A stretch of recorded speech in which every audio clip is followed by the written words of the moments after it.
આ ગધનાની માંડવી તો લીલા રસકા જેવી ઊભી છે અને એક મુંડું ન થયું અને મારા ખેતરમાં મુંડાને પથારી ફેરવી રાખી છે માંડવીની.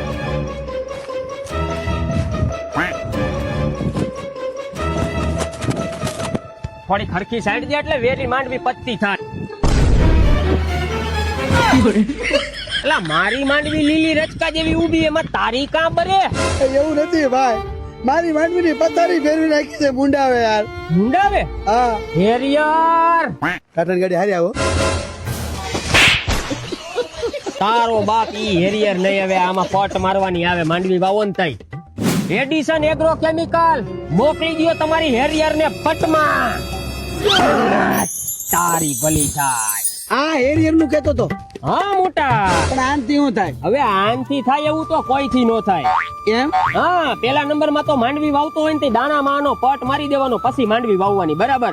તારા ખેતરમાં મુંડા નો આવે. બીજા નંબરમાં આગતરો હુકારો આવે ને ઈ નો આવે. કાળી ને સફેદ ફૂગ નો આવવા દે. ગામ કરતા એક દી વેલી માંડવી ઉગે કોટો કાદે ડખ દઈ. આ મળે ક્યાં પણ? હવે તારી આજુબાજુના ગમે ઈ એગ્રોમાં વયો જા કાકા, મળી જાય. આખા ગુજરાતમાં ગમે ઈ એગ્રોમાં તમને આ હેરિયર મળી જાય. મુંડું, કાળી થોડી ફૂગ, 24 કલાક માંડવી તમારી વેલી ઉગશે. એકવાર નાખી દો, કઈ ઘટે જ નહીં.